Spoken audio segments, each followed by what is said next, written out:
Hi friends, welcome back to our channel. ఇవాళ మన special వచ్చేసి మినప వడియాల పులుసు. ఈ మినప వడియాలు ఎండాకాలంలో మినపప్పు నానబెట్టేసుకొని ఎండబెట్టుకుంటే ఇట్లా మినప వడియాలు అయితే వీటిలో కొంచెం ఉప్పు జీలకర్ర అవి వేసి మంచిగా రుబ్బుకొని ఎండకు పెట్టుకోవాలి. ఇలా వేసేసుకొని ఎండినాక వీటిని కొంచెం ఆయిల్ వేసుకొని ఇలా కొంచెం రెడ్డిష్ వచ్చే వరకు వేయించుకోవాలి. ఇదిగోండి ఫ్రెండ్స్, ఇట్లా కొంచెం రెడ్గా అయ్యే వరకు వేయించేసుకొని పక్కన పెట్టుకోవాలి. ఇదిగోండి ఫ్రెండ్స్, రెడ్గా అయితే వీటిని పక్కకు పెట్టేసుకోవాలి. అదే కళాయిలోకి కొంచెం ఆయిల్ తీసుకోవాలి. అది ఆయిల్ హీట్ ఎక్కినాక శనగపప్పు,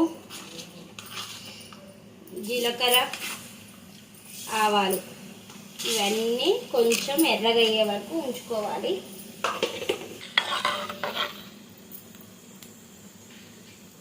చేసి పెట్టుకున్న ఒక 2 పచ్చిమిర్చిని వేసి ఇవి కూడా ఫ్రై అయినాక ఇట్లా పులుసులకి ఇట్లా నిలువుగానే కట్ చేసుకోవాలి. అప్పుడే మనకి ఆనియన్ అనేది తొందరగా ఉడికిపోతుంది, పులుసులకు కూడా బాగుంటుంది. ఇప్పుడు కొంచెం పసుపు అంతా ఒకసారి తీసుకోవాలి. మంట అన్నది లో ఫ్లేమ్లోనే పెట్టేసుకొని మూత పెట్టి ఉడికించుకోవాలి. కొంచెం కరివేపాకు, కొంచెం అల్లం వెల్లుల్లి పేస్ట్, ఇది పచ్చి వాసన పోయే వరకు ఆనియన్ అన్నది వేగే వరకు ఉంచుకోవాలి.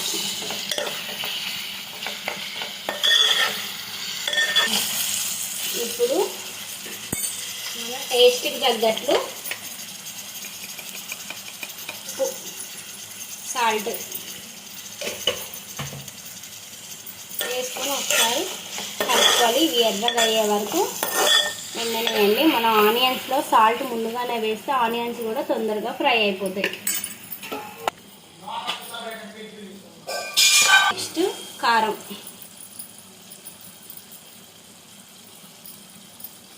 నెక్స్ట్ కొంచెం గరం మసాలా, కొంచెం ధనియాల పొడి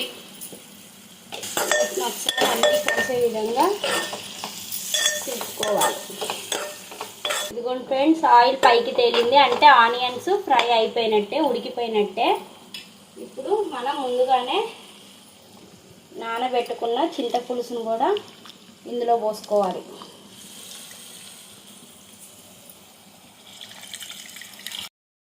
ఫ్రెండ్స్, మనది ఒక పొంగు వచ్చింది. ఉల్లిగడ్డల పులుసు పోసినాం కదా, చింతపులుసు. ఇప్పుడు కొంచెం కొత్తిమీర మనం ముందుగానే వేయించి పెట్టుకుని వడియాలు కూడా ఇప్పుడు వేసుకోవాలి. ముందు వేసుకుంటే ఏంటంటే మనకి అది ఉడకు పట్టవు. ఇప్పుడు పులుసు అయినాక పులుసు ఒకసారి ఒక పొంగు వచ్చినాక వేసుకుంటే ఈ వడియాలు అన్నవి కూడా మొత్తం ఉడుకు పడతాయి. వీటిని కొద్దిసేపు ఉడకనియాలి. ఇదిగోండి ఫ్రెండ్స్, ఆయిల్ పైకి తేలింది. మన మినప వడియాల పులుసు రెడీ అయిపోయింది. ఇప్పుడు దీనిని మనము పైనుంచి కొత్తిమీర వేసుకొని గార్నిష్ చేసేసుకొని ఆఫ్ చేసేసుకోవడమే. మంట చాలా అంటే చాలా టేస్టీగా ఉంటుంది. మీరైతే ఒకసారి ట్రై చేయండి. నా ఛానల్ని లైక్ చేయండి, షేర్ చేయండి, సబ్స్క్రైబ్ చేయండి. Okay friends, bye.